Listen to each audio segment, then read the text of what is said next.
I walked out of work and froze. My parking spot. My spot was completely empty. No broken glass, no tow sign, nothing. Just a dead patch of asphalt where my 2023 Camry should have been. The same Camry I'd spent 6 years saving for.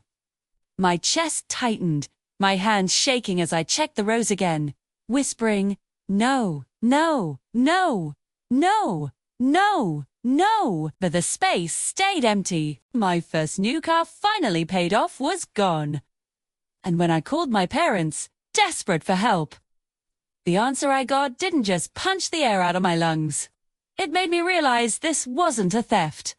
It was something far worse. I grew up believing that being the strong one was some kind of blessing. Fed. People said it like a compliment, like it meant I was reliable, grounded, impressive in ways other daughters weren't. What they never mentioned was the cost. Being the strong one meant you were the one they could take from again and again. Because you would break loudly enough to inconvenience anyone. My name is Graz. I'm 30, a software engineer in Denver. And for as long as I can remember, I've lived in the quiet spaces between responsibility and invisibility. On the outside, people see composure, clean blouse, soft makeup, steady voice. Inside, I've spent years swallowing things. Whole hurt, disappointment, anger, until they sat like stones in my stomach. My family always said Elena needed more than I did. Shoes, the spirited one, the delicate one, the one who felt too deeply. I used to watch my parents hover around her like she was a candle in the wind, shielding her from any breeze, no matter how small, while assuming I'd stand firm through any storm. When we were teenagers, the differences were already clear. I worked part-time after school, wiped tables, counted coins, saved for months to buy a used laptop with a wheezing fan. The next morning, I watched my mother place a brand new MacBook on Elena's bed. She needs it for a project, she told me. I nodded, pretending I didn't feel the ground shift. At 18, Elena borrowed my bike, just for an hour. It came back 2 days later, lying in the rain behind a friend's house chain, rusted seat torn, jet. Don't be dramatic, my father said. You can fix it. She didn't mean any harm. But I learned something that day in my family. Intention mattered more than impact. At least when it came to Elena. Through college, I balanced 2 jobs, long nights in the library, cheap instant coffee, and the constant pressure to be sufficient. When my savings mysteriously went missing, I found out weeks later they'd been used to cover one of Elena's classes after she missed a deadline. My mother brushed it off with a smile. Family helps family. By the time I graduated and moved to Denver, I had stopped expecting fairness. Independence felt safer than hope. I built my life quietly, paid bills on time, fixed my own problems, didn't ask for anything. And after 6 long years, I finally bought something that felt like mine. My first new car. A silver 2023 Camry. Clean, reliable, earned. Repayment I made felt like a small victory. My parents congratulated me, but I saw the look. That faint whiz, like my success was an inconvenience, like it created an imbalance. Elena had totaled 3 cars in 5 years, each one replaced without question. But my car was different. It carried every late night, every sacrifice, every ounce of pride I'd built on my own wits, which is why the empty parking spot didn't feel like a theft at first. It felt like a pattern. A pattern I had spent my whole life trying to outrun. The moment I saw the empty spot, I did what any rational person would do. I tried to explain it away. Maybe I parked on another level. Maybe someone towed it by mistake. Maybe I was exhausted and misremembered entirely. But as I walked the lot for the 4th time, a cold, shaky clarity settled in my chest. My car wasn't misplaced. It is gone. My breathing turned shallow. I pulled out, my phone thumb slipping against the screen, and called the first people I thought would ground me, my parents. I called my parents, panicking. My mother picked up on the second ring, cheerful like she'd been expecting good news. "Mum," I gasped. "My car is gone." "Did someone tow it?" "Do you know what? I should—" "Oh, honey, relax. We gave it to Alina. She needs it more." Just like that.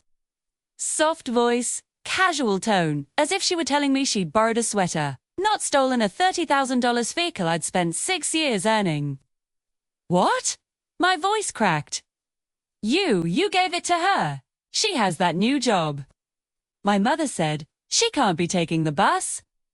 You'll manage for a few days. Don't make this bigger than it is." I stood frozen in the parking lot. Third, the sounds around me muffled the distant hum of traffic, the whir of a streetlight, my heart pounding in my ears. My father's voice cut in as if he had been listening the whole time. "It's still in the family. You're overreacting. We all share. Remember when we helped you in college? You used my savings to pay for Elena's class," I whispered. That wasn't helping me. Silence. Then, my mother sighed, disappointed. "Don't start that again. Your sister is trying. She's had a rough time." Rough time. The same rough time she'd been having for 10 years. Images hit me hard. Alina crying after totaling her first car. My parents hugging her, telling her it was bad luck. Alina smashing the second one while texting the front end folded like paper. My father saying she's shaken. "Don't scold her. Alina partying too hard." Totaling the third. My mother murmuring, "She needs support, not judgment." 3 cars gone in 5 years, and now mine. My first new car. My small miracle had been handed to her like a spare pair of shoes. "Mum," I said slowly, "I didn't give anyone permission. You took my key. You took my car. We borrowed it," she insisted. "Stop being selfish." Selfish, thought cut deep, familiar like an old bruise. I felt something inside me bend, then snap. War, those years of swallowing things, of fixing what wasn't mine to fix, of pretending their choices didn't hurt me. Every ignored boundary, every time they said I was strong enough to handle it. But I wasn't strong in that moment. I was shaking with a rage so quiet it almost felt cold. "Give Alina a few days," my father said. "She'll bring it back." "No," I said, "she won't." My mother's voice sharpened. "Don't do anything stupid." Grain, but they'd already used the one word that always revealed their truth. Family. Family was the shield they hid behind. Family was the excuse for every violation. Family was the leash they counted on me never cutting. For the first time, I saw it clearly. I wasn't the strong one. I was the one they expected would never fight back. Not anymore. I pulled the phone from my ear. My mother's voice was still coming through, scolding, urgent, but I didn't listen. I hung up. I whispered to myself and dialed 911. Officer Ruiz arrived 20 minutes later. The evening sun sinking behind the Denver buildings, leaving everything washed in orange. When she stepped out of her patrol car, her presence alone made the ground feel steadier. I handed her every document I had, registration, insurance payments, my fingers still trembling. "All under your name?" she asked. "Yes, completely mine." She nodded, expression tightening just slightly. "And no one had permission to take it." No one. Hearing myself say it aloud, clearly, firmly, felt like stepping onto new ground. Ruse photographed the empty spot, glanced at the security camera overhead, and radioed in a bolo. When she said Alina's name into that radio, my sister's name, it punched the air out of my lungs. "Family theft cases are still theft," she added. The law doesn't make exceptions for feelings. Her words hit harder than the missing car. My entire life had been built around exceptions, me shrinking so Elena could expand me, absorbing so she could avoid consequences. Now, for the first time, someone drew a line where my family never had. When Ruiz left, the parking lot felt too big and too quiet. I sat on the curb, staring at the empty asphalt. This should have felt like victory, like reclaiming something. Instead, guilt tangled around my ribs. My parents' voices replayed in my mind. Selfish, dramatic, ungrateful. The words I'd been branded with since childhood. Walking back to my building, I felt hollow. My apartment, usually my sanctuary, felt foreign. I made tea, but it tasted metallic. I sat on the couch in the dark, the city lights flickering against the windows, and let myself feel the weight of what I'd done. Reporting your own family isn't a clean decision. It scrapes at every old loyalty, every inherited script. But when I thought of Elena behind my wheel, laughing, posting, maybe telling people it was hers, my stomach twisted. She hadn't called. Not once, not even to ask if I was okay. Neither had my parents. That silence said everything. Later, my phone lit up. Unknown names, relatives, all echoing the same message. Drop the report. Don't ruin the family, be understanding. Not a single call asking if I had a way home. For the first time, I didn't answer. It wasn't strength. It was exhaustion. And somewhere in that exhaustion, something new took shape. Resolve. They had crossed a line. And this time, I wasn't going to erase it. 3 days after I filed the report, the call came while I was at my desk. I'd barely slept, barely eaten, living in that suspended place between fear and stubbornness. When my phone buzzed with Officer Ruiz's name, my breath caught. "We located your vehicle," she said. "Your sister was stopped for speeding near Aurora. The car has been impounded." Impounded! The word hit like a wave, relief, anger, dread, all tangled together. "And Alina?" I asked quietly. "She's fine." "She's being questioned now." "Fine. Of course, she was fine." My hands trembled as I thanked her. The moment I hung up, the guilt surged again. Thick, suffocating Alina in a police station. My parents panicking, my relatives, sharpening their phones to call me the villain again. But underneath the guilt, something colder pulsed, a sense of justice I hadn't felt in years. That evening, I drove a rental to the impound lot.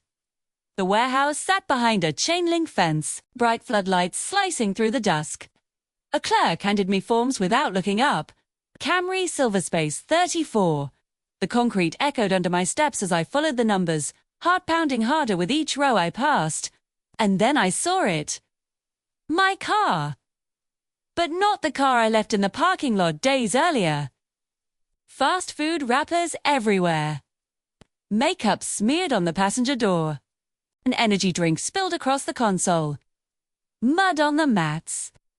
The gas tank nearly empty. My emergency blanket crumpled in the back seat like trash. It felt like someone had taken a memory I cherished and dragged it through the dirt. "She only had it for 8 hours," I whispered. "She," a voice behind me said. I turned. It was Officer Ruiz. Swallowed. Hard. Alina, my sister. Ruiz studied the state of the interior, exhaled long. This kind of carelessness, not unusual. People treat what they don't earn differently. Her tone wasn't judgmental, just honest. Brutally honest. I braced my hands on the doorframe, breathing deeply. The anger that had simmered for years bloomed into something sharp and clear. Everything made sense now. The bike in the mud at 18, the savings taken for her class, the laptop handed to her like she was royalty. They had taught Alina something dangerous, that consequences were optional. But not this time. After the paperwork was done, Ruiz handed me the keys and paused before turning away. "Whatever happens next," she said quietly, "remember, accountability isn't cruelty." That line followed me all the way home. A week later, I found myself sitting in a hard wooden chair outside courtroom 4B. The air smelled like disinfectant, old paper, and nerves. My parents sat across the hall, whispering sharply in Spanish. Elena sat between them, staring at the floor, her leg bouncing. She wouldn't look at me. When the clerk called the case, we filed inside. The judge, a woman with sharp eyes and a voice like stone, read through the paperwork before looking at Elena. "Miss Reyes," she said, "I understand you wish to enter a plea today." Elena nodded, voice barely audible. "Yes, Your Honor." 2. Read your written statement aloud. I didn't blink. I wanted to hear every word. Elena unfolded the paper with shaking hands. "I, Elena Reyes, admit that I took my sister's vehicle without permission. I knew the car was not mine. I took it anyway because I assumed she would forgive me. What I did was wrong. I'm sorry." 4. The first time in a long time, Elena sounded like an adult, not a child, cushioned by excuses. The judge nodded. "Let the record reflect a guilty plea." I felt my pulse in my throat. Given the circumstances, this court sentences the defendant to 6 months of probation, a 1-year license suspension, and restitution to the victim for impound fees. The gavel hit wood. My parents gasped audibly. My mother's hand flew to her mouth. My father tensed like someone had punched him. But what stunned me most wasn't their reaction. It was how quickly they moved to Elena, wrapping her in comfort, shielding her from consequences. Even as consequences finally arrived, they didn't look at me, not once. As the courtroom emptied, I stood still, letting them pass. Elena walked by inches from me, her face red, her eyes swollen. She hesitated as if to speak, but my mother's hand on her arm tugged her forward. "Not now," my mother whispered. "Don't let her make this worse." Her, like I was the threat. Like I was the problem. When the door closed behind them, something inside me settled, heavy but steady. I wasn't angry anymore. I wasn't trembling. I felt anchored. Like the part of me that had spent decades apologizing for existing had finally taken its last breath. Outside, the Denver sky hung low and gray. I walked to my car, the same car that had been violated, trashed, stolen. I sat inside and ran my fingers along the steering wheel. Mine. It hadn't felt like mine for a long time. Not just to the car, my life, my boundaries, my voice. But in that moment, sitting in the aftershock of everything, something shifted. My parents had walked away from me, but I had walked back to myself. I drove home slowly, letting the silence wrap around me. Every mile felt like distance between the woman I used to be and the woman I was becoming. 4. When I reached my apartment, the air felt different, like stepping into a room I just finished cleaning. I placed the courtroom papers on the counter, made myself tea, and sat by the window. I wasn't celebrating. I wasn't grieving. I was reclaiming. And somewhere deep in my chest, a small voice whispered a truth I had never allowed myself to say. This wasn't the destruction of a family. It was the beginning of my freedom. In the weeks that followed, the noise around the case slowly faded. The calls from relatives stopped. The guilt quieted. And for the first time, my life didn't feel like a battlefield I had to hold together with both hands. I moved to a new apartment on the west side of Denver, closer to the foothills, where the air felt lighter. I changed my number, kept only the contacts who treated me with respect. My days settled into a rhythm. Quiet mornings, long walks, evenings where I finally listened to the kind of silence that didn't demand anything from me. Every Thursday, I joined a small support group at a community center. Boundaries and healing. People who carried scars that looked a lot like mine. The first time I spoke, my voice shook, but the room didn't shrink from my story. They nodded. They understood.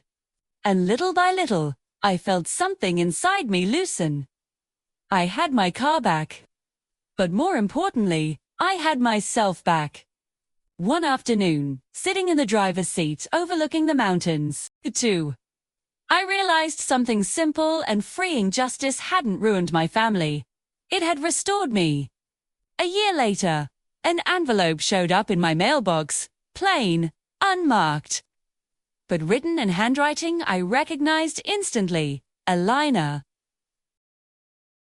Inside was a short letter. She didn't beg for forgiveness. She didn't blame anyone. She simply wrote that she was in therapy now, learning what responsibility really means. Learn nunning, how to live without taking from others to stay afloat. And she ended with, I know I hurt you. I'm trying to be better. I folded the letter once, slipped it into a drawer, and felt no rush to reply. Some stories don't need a reunion to have closure. Sometimes acknowledgement is enough. As I locked my car that evening, the steering wheel club, catching a stripe of orange sunset, a quiet truth settled in me. What's mine stays mine. Not because I guard it with fear, but because I finally learned to protect the person behind the boundaries. If this story touched something in you, tell me where you're watching from. Share your thoughts in the comments. And if you've ever stood your ground the way I did, hit subscribe. 2. There are more stories coming, and you're not alone.